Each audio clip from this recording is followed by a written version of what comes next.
Welcome to Social Justice in Public Health. My name is Dan Goldstein, and we'll be together for the next 6 weeks exploring the connection between these two important subject areas. In this short orientation, I'd like to mention a few points for a successful experience of this online course. First, take a few moments to review the syllabus. The syllabus is a contract between us which lays out expectations, requirements, policies, and procedures for this course. The course description reads as follows. Social justice is an integral part of public health. But what exactly is social justice? And how can a public health professional bring this concept into daily practice? This course is about the intersection of public health and social justice. We will concentrate on the meaning of social justice and how it is applicable to the public health professional. This course is roughly divided into 3 sections. We will look at the philosophical underpinnings of social justice using classical and contemporary theorists.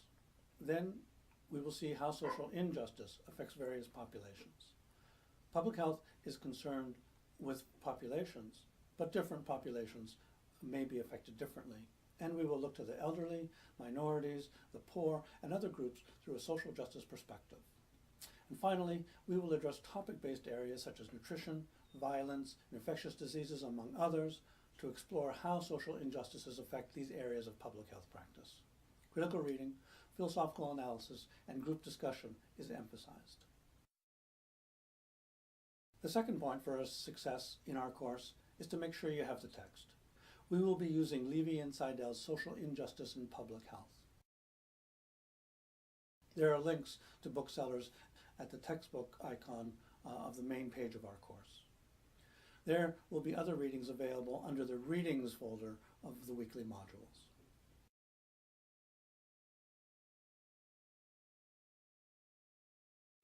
A third point, know what's required of you. There are 3 different modes of evaluation: discussions, assignments, and a final exam. Fourth, know how you're going to be evaluated. The discussions are worth 30%, the assignments are worth 50% towards your final grade, and the final exam will count for 20% of your final grade.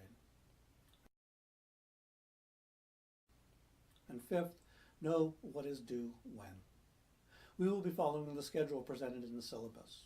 Since we only have 6 weeks together to cover a lot of material, please pay strict attention to the begin dates on the course schedule. Your work will be due midnight before the next week begins.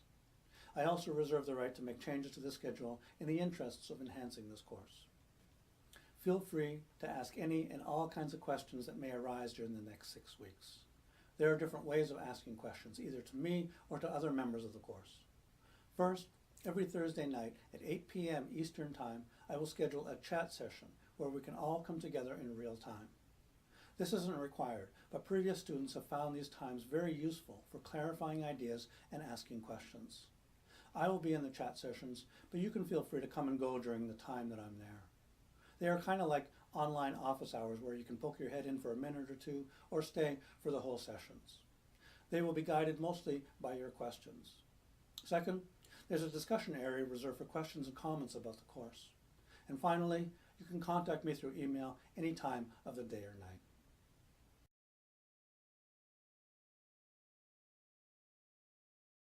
You may find these following steps useful as a strategic guide in getting the most out of this course.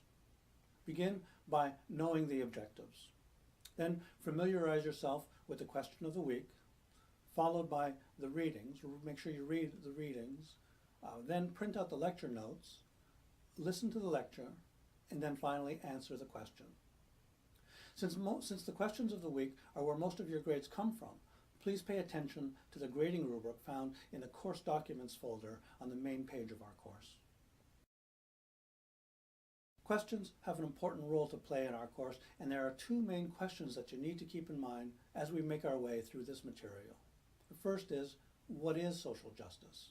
And the second is, what obligations arise for practitioners of public health based on justice?